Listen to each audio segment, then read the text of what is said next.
I declare this session open. Under the protection of God, we begin our work. I want to extend a special welcome to everyone here with us, guests, and also to those who are interested and have come to the Federal Senate to participate in this session, which I consider historic.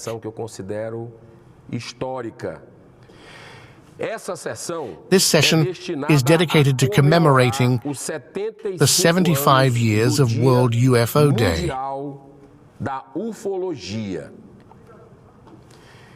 Now, I'd like to introduce our panel for today. Unfortunately, we can only accommodate 4 guests here at the table who will remain throughout the session, but we will also call upon some speakers who will use the podium to give their presentations. Therefore, to form the panel, I'd like to invite Mr. Ademar José Geverd, a lecturer, director of the UFO magazine, and honorary director of the Mutual UFO Network in Brazil. Please, the floor is yours. Thank you very much.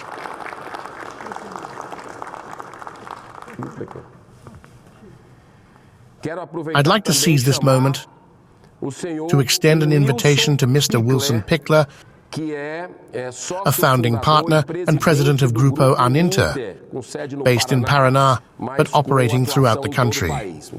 Thank you very much for being here.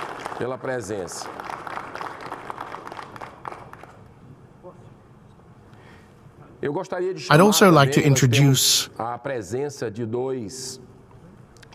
we have the presence of 2 distinguished international guests, both highly knowledgeable in the field, scholars with numerous publications, who came to Brazil specifically for this occasion. I want to make it clear to our viewers that the Federal Senate did not expend any resources for their attendance. They are here because they were determined to participate, and I'm thrilled to have them with us, as their presence will undoubtedly enrich and elevate this solemn event. Therefore, I'd like to welcome Dr. Gary Heseltine to the stage. Please join us at our table. Dr. Heseltine is a retired British police detective. Please take a seat.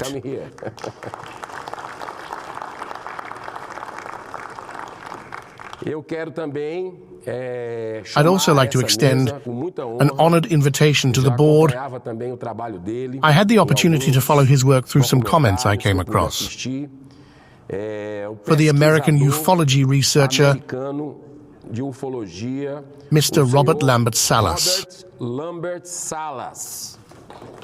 Thank you very much for being here. Welcome.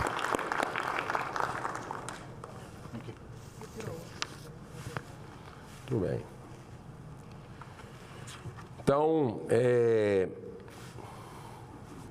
Thank you very much. The chair would like to inform everyone that this session will also have the participation of other esteemed guests who are present here with us. Mr. Geraldo Lemos. Neto, a writer who I extend my gratitude to, is seated in the front row. Mr. Jackson Luis Camargo, a specialist in analyzing official documentation, is also here with us. Thank you very much.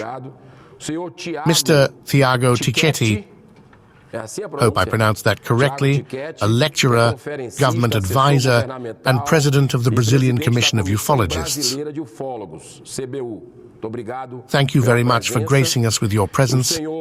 Mr. Ronnie Vernet, an electronic engineer specializing in industrial automation and telecommunications, is also among us. Thank you very much for being here. Mr. Inajar Antonio Kurovsky, a university professor in both undergraduate and graduate programs, a police officer, and a criminal expert at the Institute of Criminalistics of Paraná. I recall having the chance to meet you during a lecture at the last Congress held in Curitiba, correct? It was in Curitiba in the month of March of this year, and your presentation there was equally impressive. So, I thank everyone.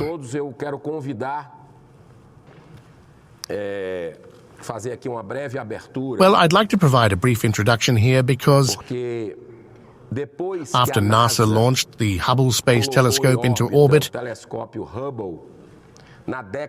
the 1990s, humanity had to completely revise its perspective on the universe.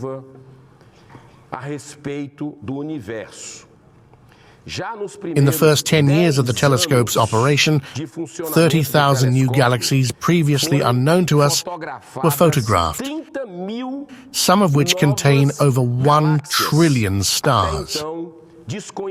Our own galaxy, the Milky Way, had its size re-evaluated, increasing from 100 billion to over 200 billion stars.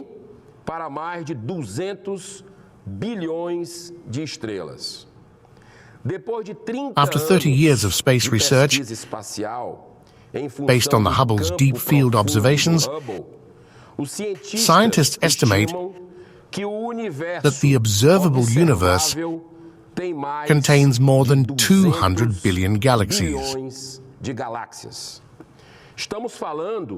We are talking about galaxies and stars, as only planets closer to Earth can be observed with our current technology.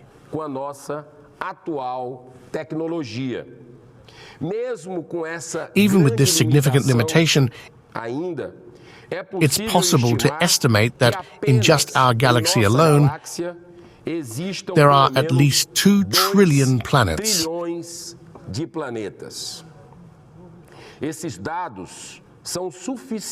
These data are enough to establish that statistically, the existence of intelligent life is impossible to be confined solely to planet Earth, as Earth is nothing more than a tiny speck of dust in the face of the magnificent vastness of the visible universe.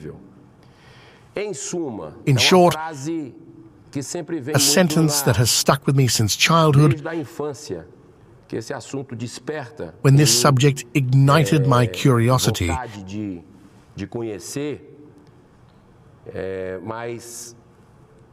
It's an immense presumption for humans to believe that we are alone in the universe of my God.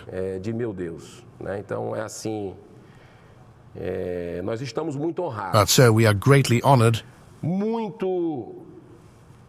It's truly gratifying to have this opportunity to organize such an important event here at the Federal Senate, dedicated to celebrating the 75 years of World UFO Day. This date was chosen due to a massive sighting of unidentified flying objects, UFOs, in the airspace of the United States in 1947. Interestingly, on exactly this day, June 24th, 1947,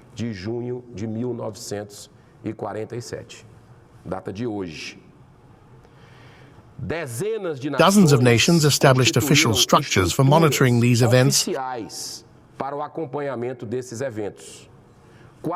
most often under the command of their armed forces. Brazil was the first country in the world to officially recognize the existence of unidentified flying objects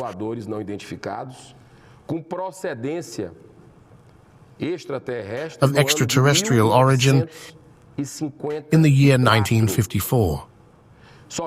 Only 22 years later, in 1976, France became the second country to do so.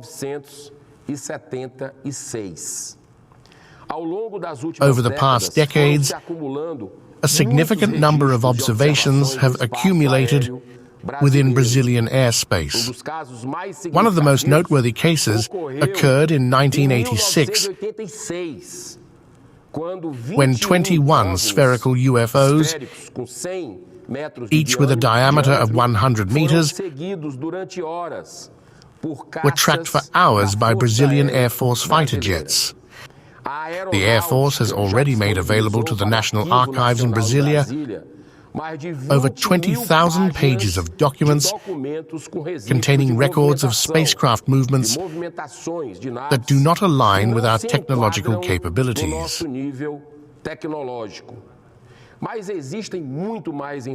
But there is much more information that still needs to become public knowledge. Why not? The age-old question remains, if such sightings, such possibilities indeed exist,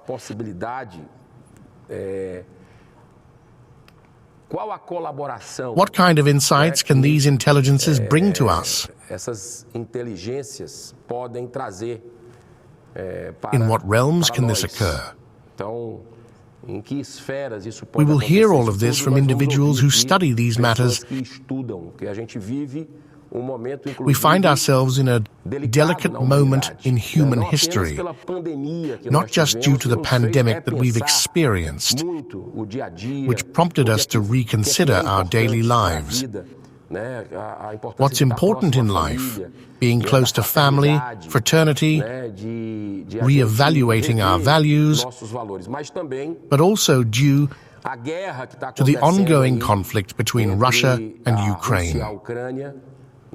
In this challenging time that humanity is facing in the 21st century, it's crucial for us to reflect on all of these matters. The same situation holds true in the United States.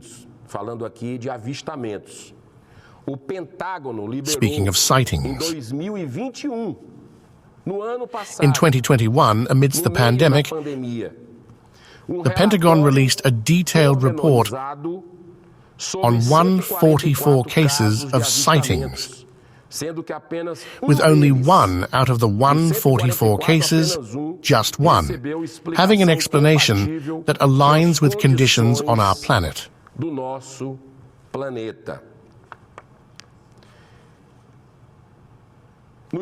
On this day as well, the first ufology museum in Latin America, located here in Brazil, in the municipality of Itara, Rio Grande do Sul, celebrates its 21st anniversary of existence. Besides a vast collection, this museum also features a bioastronomical observatory. Look, sincerely, I hope that this session, and I want to extend my gratitude to the President of the Senate, Rodrigo Pacheco, who provided this space and conducted the vote that unanimously approved the opportunity for us to hold this session in celebration of the 75 years of World UFO Day.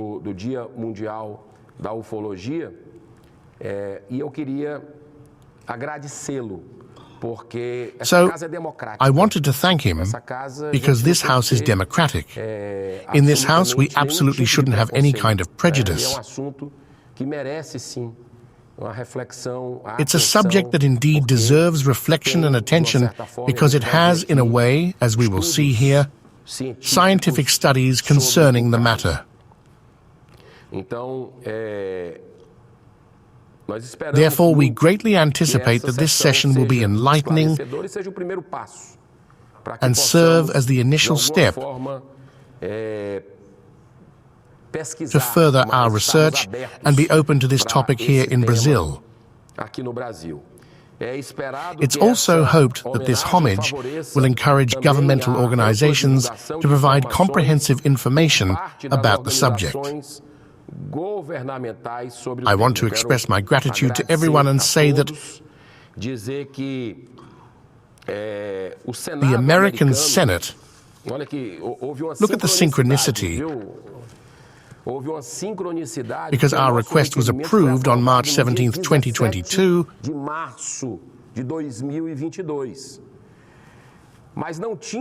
but at the time of our approval, the date hadn't been set yet. However, the American Congress held a public hearing on May 17th,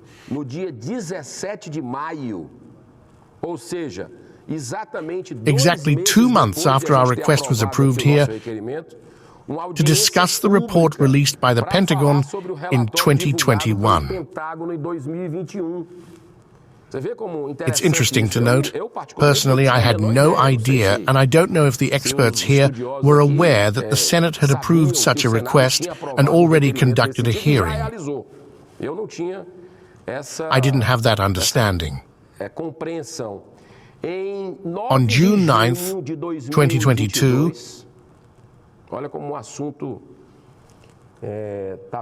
see how the topic is quite current at the moment, NASA announced the establishment of a group dedicated to studying unidentified aerial phenomena from a scientific standpoint. This includes both UFOs and the observation of natural events in the sky that are still unknown. So, I'd like to begin right away because we're here to listen. And my intention here is also to learn without any judgment. I believe we need to have that humility to learn from those who study, from those who are dedicated to the field of ufology.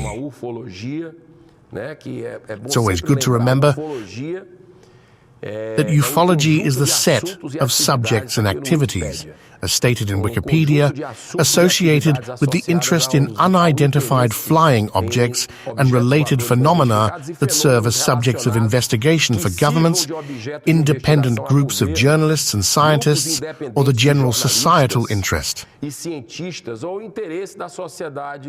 Phenomena related to ufology can have diverse characteristics, ranging from alleged contacts with extraterrestrials, abductions, communications, to disasters theoretically originating. So we're going to hear about this topic here since this culture also exists in Brazil.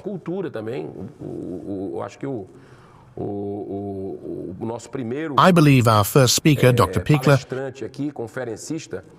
will discuss what Brazilians think about this subject. He has conducted various research on this topic. Therefore, I'd like to immediately grant the floor for 15 minutes.